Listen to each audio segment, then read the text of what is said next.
বিশ্বের সবচেয়ে বড় গণতান্ত্রিক ও সাম্প্রদায়িক সম্প্রীতির দেশ নাকি ভারত, অথচ সেই ভারতেই বিভিন্ন রাজ্যে গত ৪৫ দিনের মধ্যে ২৩টিরও বেশি মসজিদ, মাদ্রাসা, ঈদগাহ ও দরগা ভাঙ্গা বা আংশিকভাবে অপসারণের ঘটনা ঘটেছে। আর এসব ঘটনার অধিকাংশই ঘটেছে বিজেপি শাসিত রাজ্যগুলোতে। এমনই ভয়াবহ তথ্য উঠে এসেছে আন্তর্জাতিক সংবাদ মাধ্যম মুসলিম মিররের এক অনুসন্ধানী প্রতিবেদনে। প্রশাসনের পক্ষ থেকে দাবি করা হয়েছে, সরকারি জমি দখল, অনুমোদনহীন স্থাপনা এবং বিভিন্ন উন্নয়ন প্রকল্প বাস্তবায়নের অংশ হিসেবে এসব উচ্ছেদ অভিযান পরিচালিত হয়েছে। তবে স্থানীয় মুসলিম সম্প্রদায়ের অনেকেই অভিযোগ করেছেন, দীর্ঘদিন ধরে ব্যবহৃত ও প্রতিষ্ঠিত ধর্মীয় স্থাপনাগুলোতেও একই অভিযানের আওতায় আনা হয়েছে।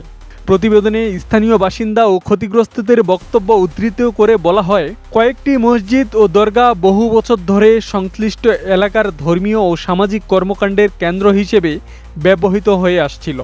আকস্মিক উচ্ছেদ ও ভাঙচুরের ঘটনায় অনেক এলাকায় উদ্বেগ ও অসন্তোষের সৃষ্টি হয়েছে।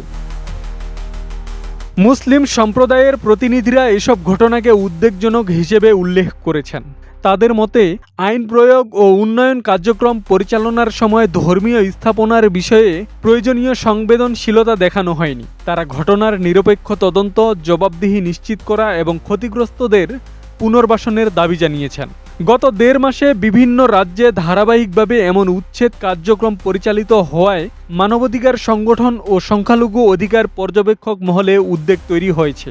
এসব ঘটনাকে ঘিরে দেশটির বিভিন্ন অঞ্চলে ভিন্নমুখী প্রতিক্রিয়া দেখা যাচ্ছে। এক পক্ষ প্রশাসনের আইন প্রয়োগ ও উন্নয়নমূলক উদ্যোগের পক্ষ নিয়েছে, অন্য পক্ষ ধর্মীয় স্থাপনার নিরাপত্তা ও সংখ্যালঘু জনগোষ্ঠীর অধিকার রক্ষার প্রশ্ন তুলেছে।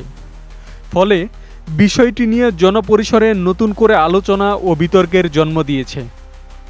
আব্দুল সালাম, প্রজন্ম ২৪।